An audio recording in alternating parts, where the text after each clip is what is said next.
ندیم رضا کا سلام فاطمہ زیادتی کیس اور پیر فرانی پور کا کردار۔ بچی کی والدہ نے الزام لگایا ہے کہ اس سے زبردستی ڈرا دھمکا کر صلح نامے پر دستخط کروائے تھے،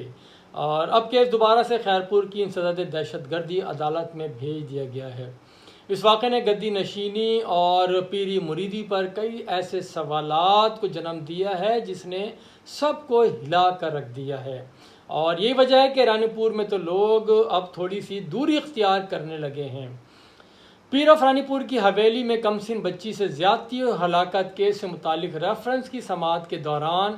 بچی کی والدہ نے سندھ ہائی کورٹ میں اپنا بیان ریکارڈ کرایا ہے۔ اس بیان نے دوبارہ سے ایک ہلچل سی مچا دی ہے، اور مقتول فاطمہ کی والدہ نے عدالت میں جو اپنا بیان دیا ہے اس کے مطابق وہ کہتی ہیں کہ انہیں ڈرا دھمکا کر اور زبردستی صلح نامے پر دستخط کروائے گئے ہیں۔ ان کا کہنا ہے کہ ہم چاہتے ہیں کہ کیس منطقی انجام تک پہنچے اور جس کے ذمہ دار ہیں ان کو سخت اور کڑی سزا دی جائے۔ بچی کی والدہ کے وکیل نے عدالت سے استدعا کی ہے کہ اس کیس کو انسداد دہشت گردی کی عدالت میں واپس بھیجا جائے، جس پر سندھ ہائی کورٹ کی نے اس کیس کو دوبارہ سے انسداد دہشت گردی کی عدالت میں بھیج دیا ہے۔ سیشن کورٹ نے ATC یعنی انسداد دہشت گردی عدالت کے فیصلے کے خلاف سندھ ہائی کورٹ کو ریفرنس بھیجا تھا۔ کمسن ملازمہ خیرپور کی تحصیل رانی پور میں اثر و رسوخ کے حامل پیر آف رانی پور کے خاندان کے چشم و چراغ اسد شاہ جیلانی کی حویلی میں مردہ پائی گئی تھی۔ ہوا کچھ اس طرح تھا کہ اگست کے آخر میں یعنی کہ گزشتہ سال زیادتی کی شکار بچی کی والدہ نے اپنی لخت جگر کی موت کو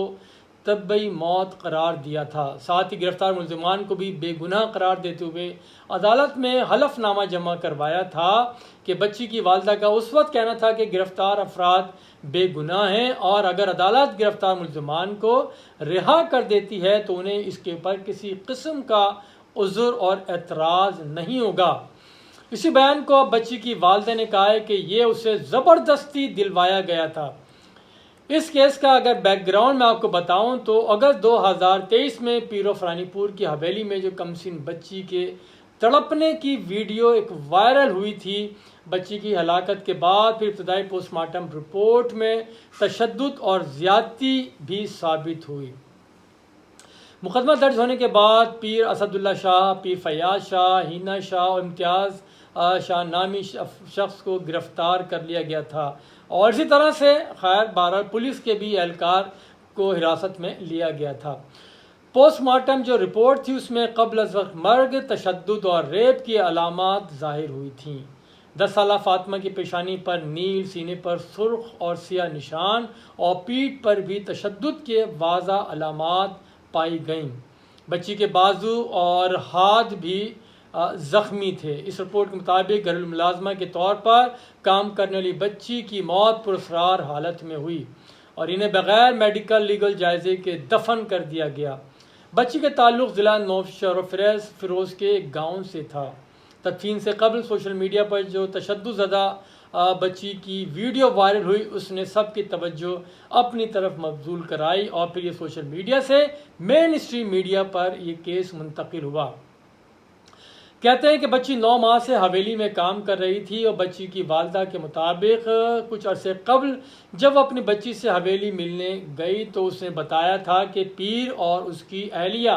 چھوٹی چھوٹی باتوں کے اوپر، وہ جب ملازمین گھر میں کام کرتے ہیں تو کچھ ٹوٹ پھوٹ اور غلطیاں بھی ہو جاتی ہیں کہ بچی کی عمر ہی کیا تھی 10 سال، تو اس کے اوپر اس کی یعنی کہ جو مالکن ہے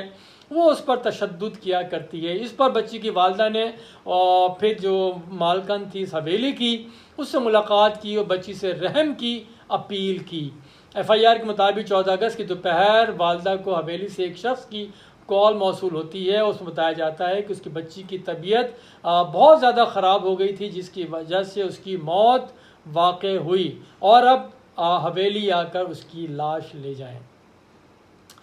اس واقعے نے پیری مریدی پر کئی سوالات اٹھا دیے، اور اس کا اثر و رسوخ اس قدر ہوتا ہے کہ سبھی ان کی درگاہ اور حجروں میں حاضریاں دیا کرتے ہیں۔ ان کے بھارت جو پیر مریدی ہے، گدی نشینی ہے، ان کا کردار کچھ اسی طرح کا رہا ہے۔ باثر لوگ ہوتے ہیں، کیونکہ اگر میں پھر یہ بر صغیر میں یا مسلم تاریخ کا اگر جائزہ لیں اور تو اس میں صوفیہ کرام کے مزارات دیہی مسلم ثقافت میں کلیدی اہمیت کے حامل رہیں۔ یہ مزارات جو ابتدا میں مذہبی شناخت رکھتے تھے، رفتہ رفتہ سیاسی قوت کی علامات بنتے گئے، اور بعض علاقوں میں تو یہی یعنی کہ دیہی سیاسی جو نظام ہے ان مزارات کا مرکز اور محور بن چکے۔ عام لوگوں کی عقیدت کو ان مزارات سے بڑے خاندانوں نے سیاسی طاقت کے حصول کے لیے بھی استعمال کیا۔ مغل بادشاہت نے معروف مزارات سے منسلک خاندانوں کو مراد سے نوازا، اور جب بر صغیر پر انگریزوں نے حکمرانی کی تو ایسے خاندانوں کو